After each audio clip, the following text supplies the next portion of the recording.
So I don't like being called an environmentalist. And whenever I talk in church, I avoid the word environment.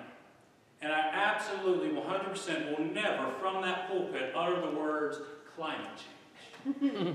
I will not do it. Because I know that where I am, if I am labeled an environmentalist, already some people cut me off. They don't listen to me. If I mention the word environment, some people automatically roll their eyes and don't listen to what I say next. And if I get up there and I say, yo, we got to do something about climate change, the pitchforks and the torches are coming out. I know this. I know this to be true because I've been on the other side of that. You see, I have never considered myself an environmentalist, but I've always been a part of, well, creation. Obviously, I was created at some point. I've always been a part of the land. We have a family farm that goes back to 1776. I didn't exactly 100% grow up on it, but I grew up attached to it, and it has that importance to me. It has that importance to my father. It has that importance to his father.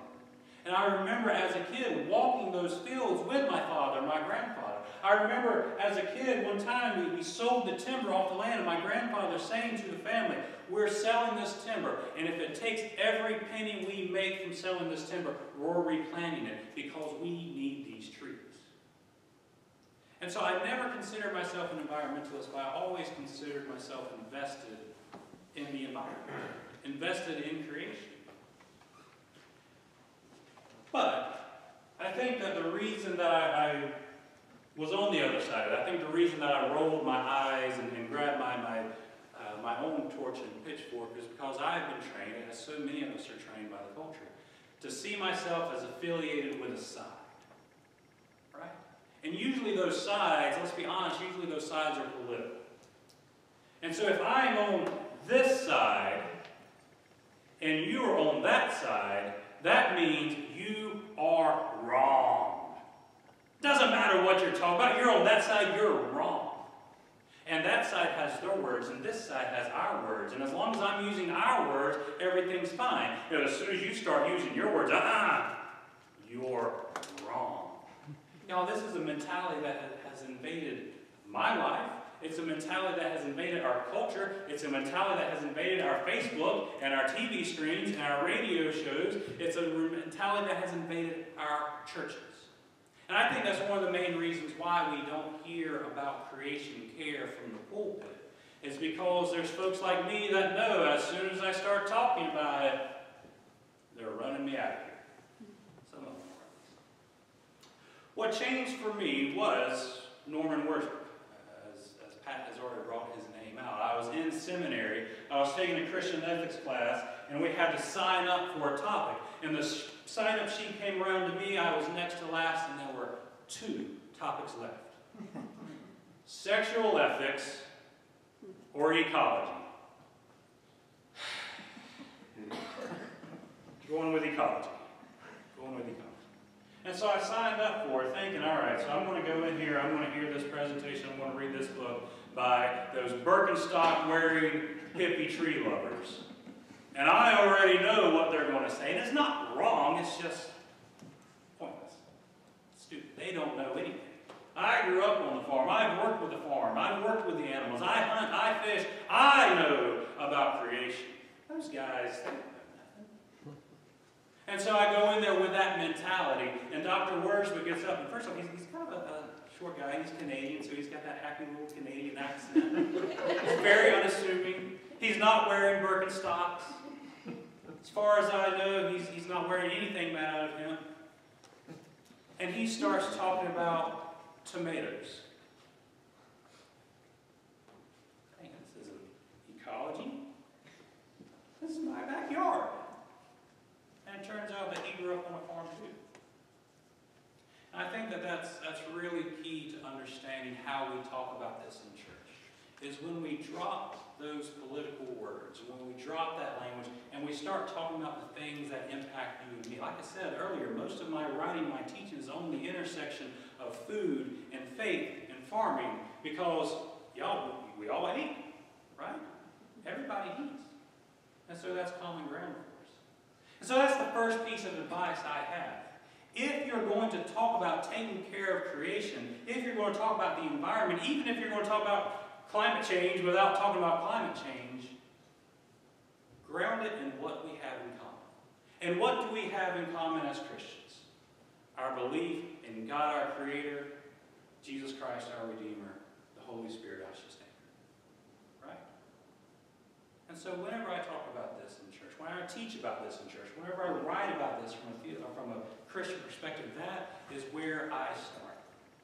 And Pat did a great job introducing the theology of creation earlier. I don't want to go over everything he said. The first time I heard Pat speak, I've been working on some of my writing. I thought, he's plagiarizing me. Maybe I should just work with him instead. But this idea that we are all supposed to be in relationship, right? And who are we in relationship with? God, each other, and I add in there, Pat left this out, I add in, we're in a relationship with ourselves. We have to take care of ourselves as well. Okay? So, if we're going to talk about redemption, we're going to talk about what Jesus has done for us. Well, what is redemption? Well, the fall destroyed or at least fractured those relationships, so redemption has to move us back towards right relationship. Right? Isn't that what forgiveness of sins does? It puts us back in right relationship with God. Isn't that what forgiving our neighbor or forgiving our brother does? It puts us back into right relationship with that person. And so that's where I approach it, theologically. Okay, well, we're supposed to be taking part in God's redemption. So we are supposed to be restoring those relationships. Well, God's already done most of this work for us. That's the great thing about working for God. He does a better job than we do. God's already done the work for us, but we have to take those steps. So we talk about, well, how do we restore our relationship with God? We talk about how do we restore our relationship with our neighbor, with our brother, with our sister. But how do we also restore our relationship with creation? And maybe it's through growing tomatoes. Maybe it's through adopting a stretch of highway. Maybe it's through attending workshops. Maybe it's through writing letters to Congress, whatever it is. But if we are going to talk about this in church, we cannot give up that foundation. That this is a political issue, yes. It's a justice issue, yes. It's a mercy issue. It's a theological issue. And so that's my first piece of advice. If you're going to talk about this in church, get it in the church. I mean, not forever, but keep the language in the church.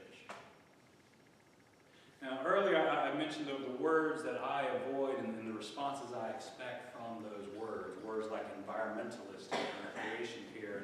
And some of you, I know some of you, your churches, you would have a similar reaction if you went in there. Others of you are sitting there wondering, what kind of church have we come to? These folks are so backwards. Well, maybe. But you know your church better than I do. Right? I'm the expert. That means I know everything about nothing.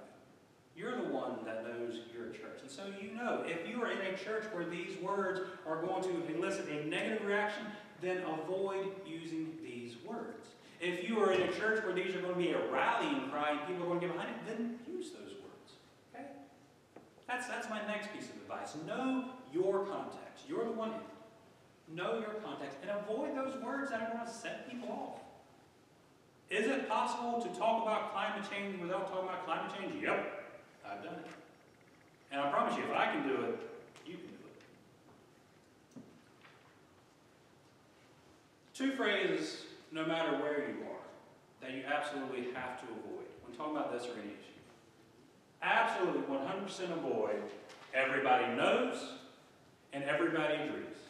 Okay? Everybody knows and everybody agrees that you should never say everybody knows and everybody agrees. Right? Because as soon as you say that, there's going to be some people saying, I don't agree with that. And if you're starting out from that position where you're saying, everybody knows except for you, you just cut her out of that conversation. Right?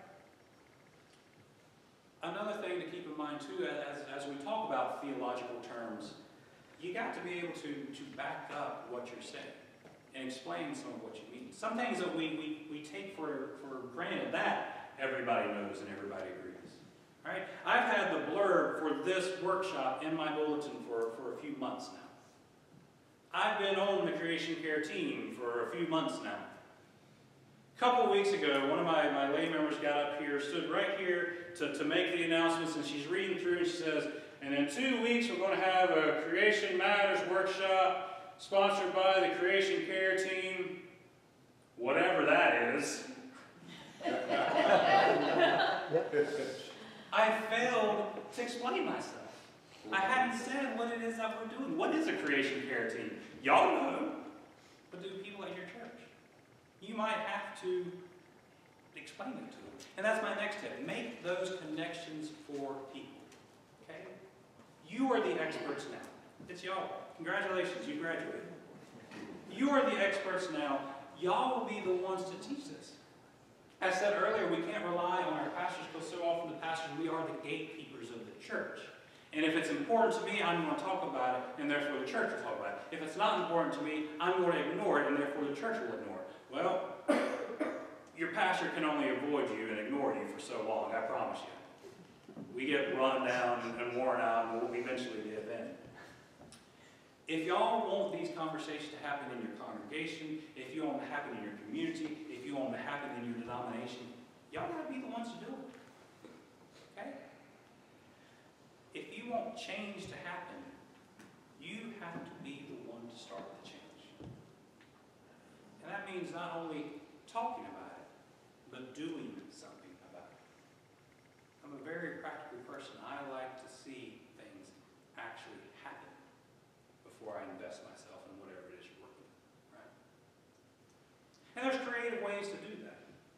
Often churches, and we've heard this mentioned before, often churches say, well, we put out a recycling bin. We're doing great.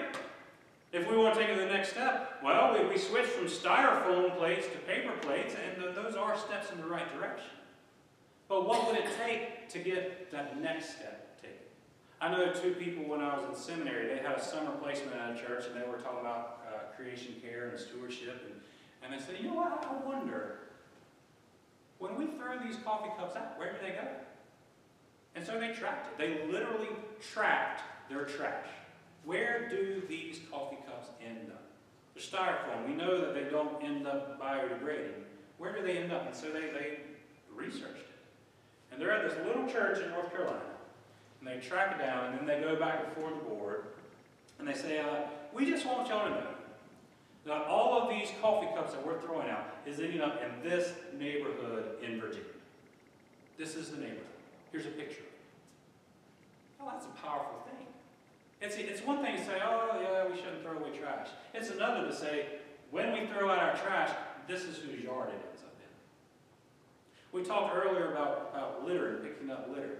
A while back, I was writing something about the church taking care of creation, and I said, I need a picture. Right? A picture says 1,000 words. I need a picture on the side of the road of trash.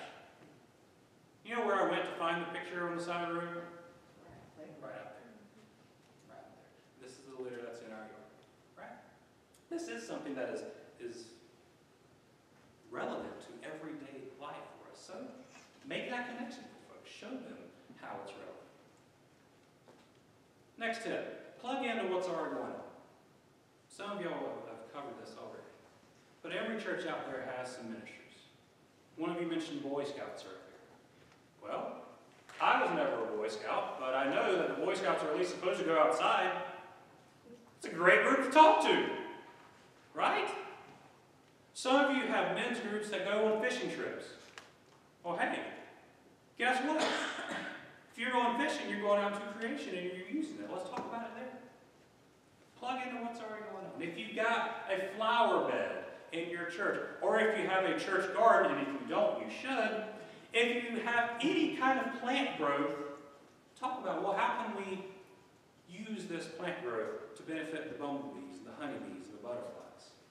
How can we use this plant growth to benefit our neighbor?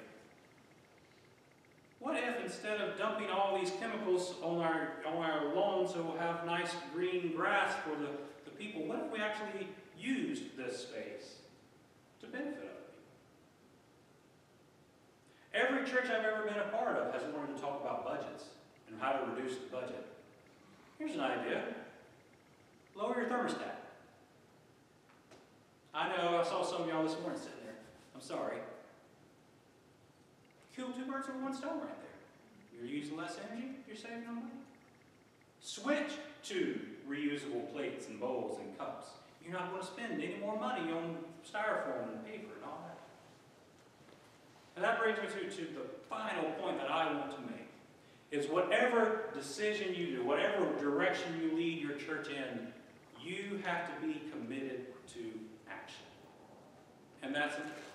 Because if you stand up in front of your church board and you say, we have got to stop using paper plates, and you convince them, then when it's time to wash those bowls, you better be at that sink. If you stand up in front of the church and say, y'all, to help us cut down our costs and to use less energy, we're going to cut the thermostat down, then you better bring a sweater with you to church. Right? What you do is going to speak even louder than what you say. Always and everywhere. Always and everywhere. And that means in your personal life too. Right? Because we all know one of the biggest criticisms of Christianity. See how I use that term? We all know. One of the biggest criticisms of Christianity is there are a bunch of hypocrites that say one thing on Sunday morning and then go out and do something completely different. So if we say that creation matters with our words, then we need to make it matter with our lives. Now it's my hope that this is going to help you start this conversation, or maybe you've already had this conversation. You have to have this conversation at some point. You have to. Because it is a theological issue. It's becoming, or has become a political issue. It's a justice issue, and it's quickly becoming an emergency issue. Right? We've had 2 500-year floods in North Carolina in the last 3 years. Well, folks, maybe we need to do something about that.